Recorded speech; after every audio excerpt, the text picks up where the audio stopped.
Hey babe, welcome back. It's so nice to see you. Today we have a fun and creepy little story called The Keyhole. And it's about a man who stays in a strange hotel one evening and encounters something truly unnerving. So go ahead, get comfy, grab a snack, and be sure to get your blanket for tonight's Lacerated Lullaby. During a road trip, a man stopped at a hotel to check in for the night. But while checking in at the front desk and getting his details sorted out, he overheard some chatter from the other guests about a mysterious locked door with missing numbers somewhere in the hotel. Curious, the man asks the woman about what they were talking about. The facial expression on the woman's face immediately changed to a more serious expression, and her tone had a peculiar weight to it now. Under no circumstances should you try to unlock that door, nor should you try looking through the keyhole inside. Mildly uneasy, he grabs his key and heads off to go to his room to settle in for the night.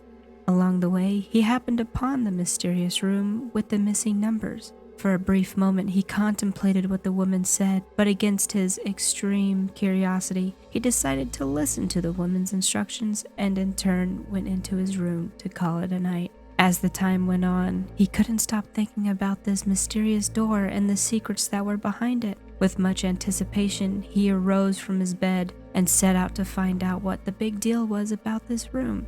As he was walking down the hall, he could feel a sort of heaviness to the air as he drew closer to the door. Sweat started to form on his brow. The hairs on the back of his neck was rising. Chills were overtaking his body, and his heartbeat felt like it was in his ears. Soon enough, there he was, face to face with the door, standing there, staring. He tried turning the handle, but alas, it was locked. With a breath of relief, he thought to try looking through the keyhole to see what was inside. As he got down, he could feel a gentle, cool breeze blowing through the keyhole, slightly chilling his eye. As he peered through the keyhole, to his shock and surprise, there was a woman sitting there in the corner of the room. A room that looked strikingly similar to his own. Oddly enough, she was leaning her head up against the wall, facing away from the door. He just sat there and analyzed the room for a moment or two, and in sheer confusion and curiosity, he stood up and knocked on the door, maybe hoping that she would come and answer. He stood there waiting for a response, but there was nothing, just silence and tension. He thought to maybe look through the keyhole again, so he got back down on one knee to check, but this time there was a distinct color of red that was covering the keyhole. He couldn't really make any sense of this, besides perhaps the inhabitants knew he was peeping on them and had decided to cover the keyhole with something red.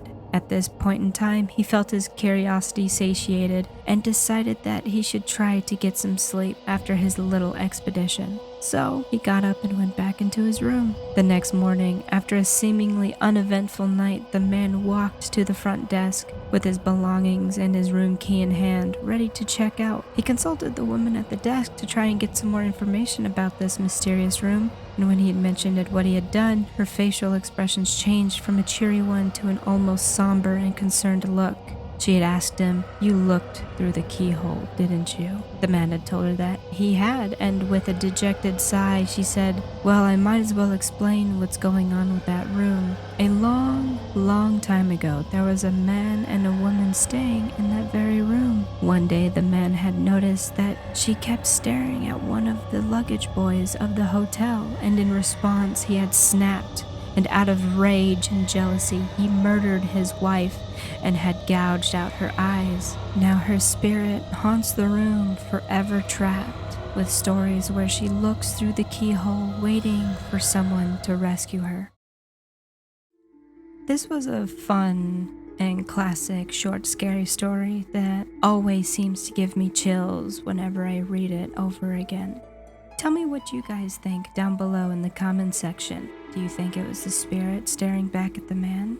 Do you think it was right of him to look through the keyhole? Anyway, if you guys like stuff like this, be sure to like and subscribe for more Lacerated Lullabies.